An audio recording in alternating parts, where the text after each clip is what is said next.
Migration, whether voluntary or involuntary, might be the central theme of American literature and one that unites Americans across ethnic and racial grounds.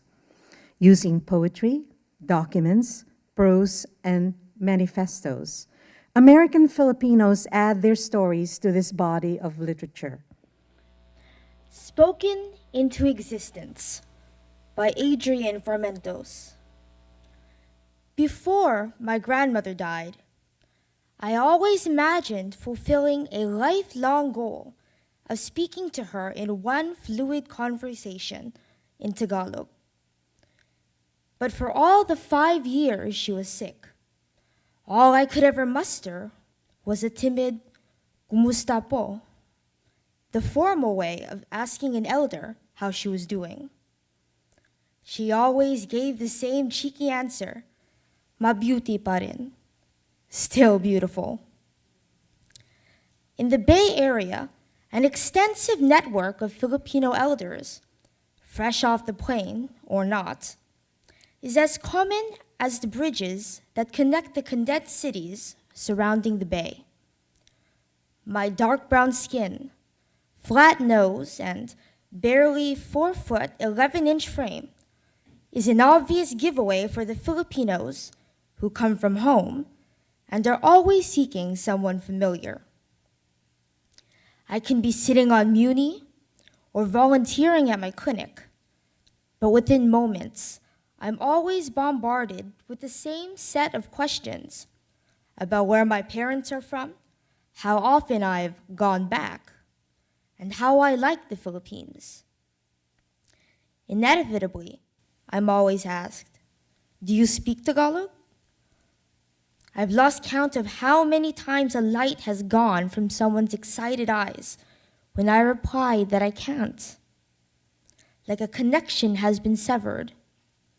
The girl before them, so much like a niece or a cousin or even a daughter, is not like them at all. Even in the kindest of situations, there's always a mutter of, "Oh, what a shame." My feeble attempts at redemption just lead to more awkwardness. And every time I try to explain, then I can at least understand Tagalog, I always feel like an imposter.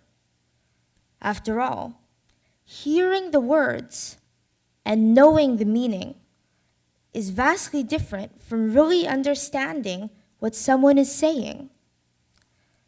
In miscommunicated conversations with my dad, for example, I often think we are on opposite sides of the Pacific. Him, standing in the forgotten rice fields of yesterday, vowel enunciating hard sounds with punctuated cadence. There might as well be oceans.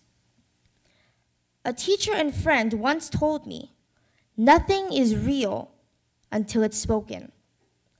Once a thought has been verbalized, it exists. If this is true, then there is so much about my relationship with my father that does not exist, or my grandmother. But I refuse to believe that. My entire life, I've only known the American English response for the questions and greetings and sound bites of each day. I am an American, born and raised. But two places reside within me. Two voices run parallel. Only one speaks, but that doesn't mean the other is silent. I've made small attempts at mixing in bits of Tagalog into my day. I use basic Tagalog for common household items, as well as catchphrases that do not quite have an English translation, or simply phrases that taste better in Tagalog and are more satisfying to say. Like the feeling when you get when you're exasperated, doubtful, annoyed, and yet still humored by life. Yes, ay nako, the short, sweet version of that. And it's delicious to say at the right time. I want to connect the words within me that cannot always be said, but are always there. At present, I make linguistic trips to the motherland because I recognize the importance of meeting my elders more than halfway, of meeting my father more than halfway. The acrobatics of bouncing Tagalog between my tongue and the roof of my mouth is foreign and strange, but it is worth it if it means empowering that other voice. I'm sure my grandmother would still think that it's beautiful. Thank you.